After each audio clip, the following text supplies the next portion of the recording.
આકાશવાણી સમાચાર બકુલા પરમાર વાંચે છે. સૌપ્રથમ મુખ્ય સમાચાર. ભારત ભૂતાનને આગામી 5 વર્ષ દરમિયાન 10,000 કરોડ રૂપિયાની આર્થિક મદદ કરશે.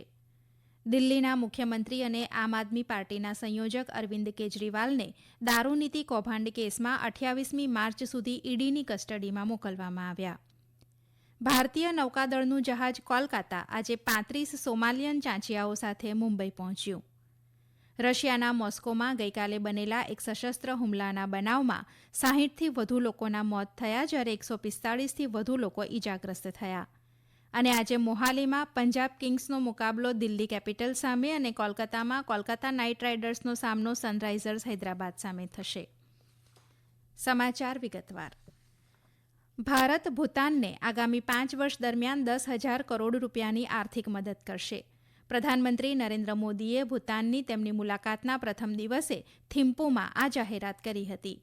પ્રધાનમંત્રીએ ભારત ભૂટાનની સાથે ઊભું રહેશે તેવી ખાતરી આપતા બંને દેશો પરસ્પર જોડાણ, ઇન્ફ્રાસ્ટ્રક્ચર, વેપાર અને ઉર્જા અને ઉદ્યોગ ક્ષેત્રમાં વધુ સહયોગ વધારશે તેમ જણાવ્યું હતું. દરમિયાન બંને દેશો વચ્ચે ઉર્જા, વેપાર, ડિજિટલ કનેક્ટિવિટી, સ્પેસ અને ખેતી ક્ષેત્ર અને રેલ કનેક્ટિવિટી સંબંધિત સમજૂતીઓ ઉપર હસ્તાક્ષર કરવામાં આવ્યા હતા. ભૂતાનને આર્થિક સહાયતા વિશે માહિતી આપતા વિદેશ સચિવ વિનય મોહન ક્વાત્રાએ કહ્યું કે આ સહાયમાં ભૂતાનના આર્થિક પ્રોત્સાહન પેકેજમાં ભારતનું સમર્થન પણ સામેલ છે.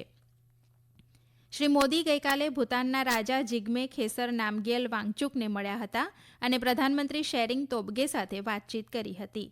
બંને નેતાઓ વિકાસલક્ષી ભાગીદારી તેમજ ઊંડા સાંસ્કૃતિક સંબંધો અંગે સંમત થયા હતા. દરમિયાન પ્રધાનમંત્રીશ્રીએ થિમ્પુમાં ભારત સરકારની સહાયથી બનેલી અત્યાધુનિક હોસ્પિટલનું ઉદ્ઘાટન કર્યું હતું. ભારતીય જનતા પાર્ટીની કેન્દ્રીય ચૂંટણી સમિતિની બેઠક આજે પક્ષના મુખ્ય મથકે યોજાશે. બેઠકમાં લોકસભા ચૂંટણીના ઉમેદવારો અંગે ચર્ચા કરવામાં આવશે. આ બેઠકમાં પ્રધાનમંત્રી નરેન્દ્ર મોદી, ભાજપ અધ્યક્ષ જેપી નડ્ડા, ગૃહમંત્રી અમિત શાહ, રાજ્ય ચૂંટણી સમિતિના સભ્યો અને અધિકારીઓ ઉપસ્થિત રહેશે. દિલ્હીના મુખ્યમંત્રી અને આમ આદમી પાર્ટીના સંયોજક અરવિંદ કેજરીવાલને દારૂનીતિ કૌભાંડ કેસમાં 28મી માર્ચ સુધી ઈડીની કસ્ટડીમાં મોકલવામાં આવ્યા છે. ઈડીના જણાવ્યા પ્રમાણે શ્રી કેજરીવાલ હવે પાછી ખેંચી લેવામાં આવેલી દારૂનીતિ ઘડવામાં સીધી રીતે સામેલ હતા. ગત ગુરુવારે રાત્રે ઈડી દ્વારા ધરપકડ કરવામાં આવ્યા બાદ તેમને અદાલતમાં રજૂ કરવામાં આવ્યા હતા. દિલ્હીની વડી અદાલતે દારૂનીતિ સાથે જોડાયેલા મની લોન્ડરિંગ કેસમાં ઈડી દ્વારા તેમને જારી કરાયેલા સમન્સ અંગે ધરપકડથી કોઈપણ વચગાળાના રક્ષણનો ઇનકાર કર્યા બાદ શ્રી કેજરીવાલની ધરપકડ કરવામાં આવી હતી. દરમિયાન આપના નેતા અને દિલ્હી સરકારમાં મંત્રી આતિશીએ કહ્યું હતું કે શ્રી કેજરીવાલ દિલ્હીના મુખ્યમંત્રી તરીકે ચાલુ રહેશે. કોઈ બંધારણીય જોગવાઈના કારણે તેમને રાજીનામું આપવાની જરૂર નથી. કેન્દ્રીય તપાસ પંચ સીબીઆઈ ટીએમસીના નેતા Mahua મોઇત્રાના cache four query case સંબંધે કોલકાતા સહિત વિવિધ સ્થળોએ તપાસ કરી રહી છે. આ સાથે કોલકાતા અને અન્ય શહેરોમાં મોઇત્રાના પરિસરમાં પણ તપાસ ચાલી રહી છે.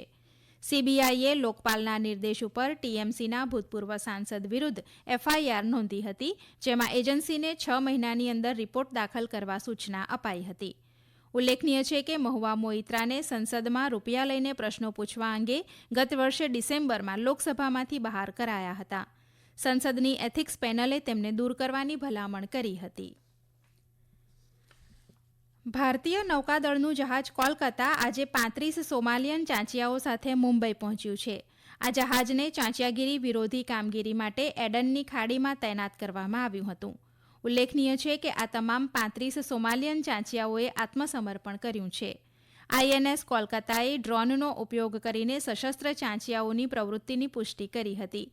ભારતીય યુદ્ધ જહાજ ઉપર ગોળીબાર સહિત ચાંચિયાઓની શ્રેણીબદ્ધ પ્રતિક્રિયાઓના પગલે કોલકાતાએ એમવી રૂએન સ્ટીયરિંગ અને નેવિગેશનને અક્ષમ કર્યું હતું. આ સમાચાર આપ આકાશવાણી ઉપરથી સાંભળી રહ્યા છો. રશિયાના મોસ્કોમાં ગઈકાલે એક કોન્સર્ટ હોલમાં સશસ્ત્ર હુમલાખોરોએ કરેલા ગોળીબારમાં 60થી વધુ લોકોના મોત થયા છે, જ્યારે 145થી વધુ લોકો ઈજાગ્રસ્ત થયા છે. આતંકવાદી જૂથ આઈએસઆઈએસે આ હુમલાની જવાબદારી સ્વીકારી છે.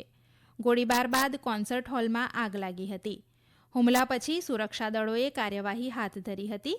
70થી વધુ એમ્બ્યુલન્સની ટીમો અને ડોક્ટરો ઇજાગ્રસ્તોની સારવારમાં લાગ્યા હતા.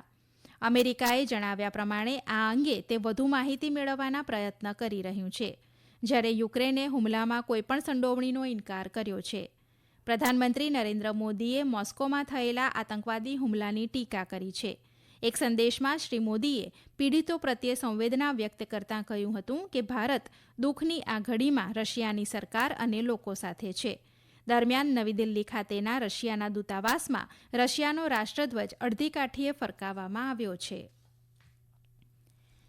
રશિયાના મોસ્કોમાં એક કોન્સર્ટ હોલમાં થયેલા આતંકવાદી હુમલાની વિશ્વ ટીકા કરી રહ્યું છે.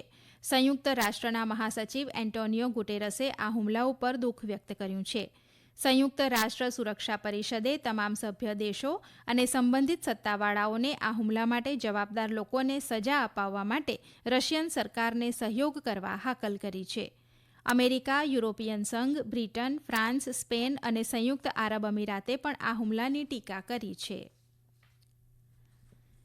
કેન્દ્રશાસિત પ્રદેશ જમ્મુ કાશ્મીરના કુપવાડા જિલ્લાની તમામ 6 વિધાનસભા મતવિસ્તારો માટે બેલેટ યુનિટ, કંટ્રોલ યુનિટ અને વીવીપીએટીની રેન્ડમ ફાળવણીનો પ્રથમ તબક્કો હાથ ધરવામાં આવ્યો હતો.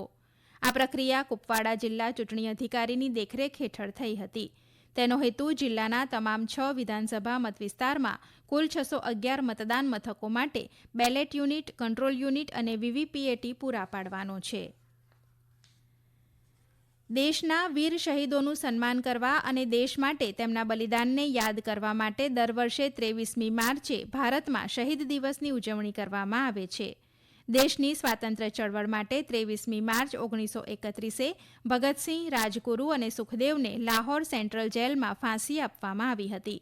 આ ત્રણેય નૌજવાનો દેશ માટે થઈને શહીદી વહોરી હતી. ત્યારથી આપણા દેશમાં આ દિવસને શહીદ દિન તરીકે ઉજવાય છે. આજે પંજાબ સહિત દેશભરમાં શહીદોને ભાવુક શ્રદ્ધાંજલિ આપવામાં આવી રહી છે. અમેરિકાની સંસદે આજે સરકારી શટડાઉનને ટાળવા માટે $1.2 ટ્રિલિયન સહાય જાહેર કરી છે. 74 વિરુદ્ધ 24 મતથી તેને પ્રતિનિધિ સભામાં મંજૂરી આપવામાં આવી હતી. પેકેજમાં સંરક્ષણ, હોમલેન્ડ, સુરક્ષા, શ્રમ, આરોગ્ય અને માનવ સેવા, શિક્ષણ સહિત મહત્વપૂર્ણ સરકારી કાર્યો માટે ભંડોળ પૂરું પાડવામાં આવે છે. આ કાયદાને રાષ્ટ્રપતિ જો બાઇડેનના હસ્તાક્ષર માટે મૂકવામાં આવ્યો છે.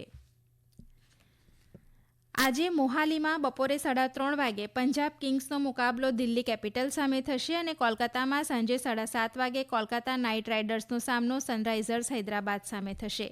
દરમિયાન ગઈકાલે રમાયેલી ઇન્ડિયન પ્રીમિયર લીગ ક્રિકેટની પ્રથમ મેચમાં અગાઉની વિજેતા ચેન્નાઈ સુપર કિંગ્સે રોયલ ચેલેન્જર્સ બેંગ્લોરને 6 વિકેટથી પરાજય આપ્યો છે. ચેન્નાઈના M.A. ચિદમ્બરમ સ્ટેડિયમ ખાતે રોયલ ચેલેન્જર્સ બેંગ્લોરે ટોસ જીતીને પ્રથમ બેટિંગ કરી હતી અને નિર્ધારિત 20 ઓવરમાં 6 વિકેટે 173 રન બનાવ્યા હતા, જેમાં સચિન રવિન્દ્રએ 37 અને અનુજ રાવતે 48 રન બનાવ્યા હતા.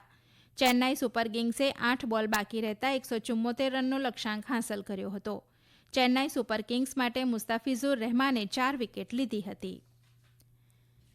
ભારતનો Kidambi Srikanth Swiss Open badminton ટુર્નામેન્ટની સેમીફાઇનલમાં પહોંચ્યો છે. શ્રીકાંતે સ્વિટ્ઝરલેન્ડના બાસેલમાં પુરુષ સિંગલ્સની ક્વાર્ટર ફાઇનલમાં તાઇવાનના લી ચિયા હાઓને પરાજય આપ્યો હતો. ફાઇનલમાં સ્થાન મેળવવા માટે શ્રીકાંત આજે તાઇવાનના જ લિન યુન ચીન સામે ટકરાશે.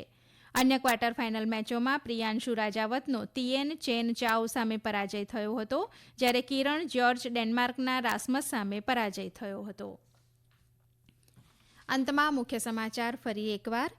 ભારત ભૂતાનને આગામી 5 વર્ષ દરમિયાન 10,000 કરોડ રૂપિયાની આર્થિક મદદ કરશે. દિલ્હીના મુખ્યમંત્રી અને આમ આદમી પાર્ટીના સંયોજક અરવિંદ કેજરીવાલને દારૂનીતિ કૌભાંડ કેસમાં 28મી માર્ચ સુધી ઈડીની કસ્ટડીમાં મોકલવામાં આવ્યા. ભારતીય નૌકાદળનું જહાજ કોલકાતા આજે 35 સોમાલિયન ચાંચિયાઓ સાથે મુંબઈ પહોંચ્યું. રશિયાના મોસ્કોમાં ગઈકાલે બનેલા એક સશસ્ત્ર હુમલાના બનાવમાં 60થી વધુ લોકોના મોત થયા, જ્યારે 145થી વધુ લોકો ઇજાગ્રસ્ત થયા. અને આજે મોહાલીમાં પંજાબ કિંગ્સનો મુકાબલો દિલ્હી કેપિટલ સામે અને કોલકાતામાં કોલકાતા નાઇટ રાઇડર્સનો સામનો સનરાઇઝર્સ હૈદરાબાદ સામે થશે. આકાશવાણી ઉપરથી સમાચાર પૂરા થયા.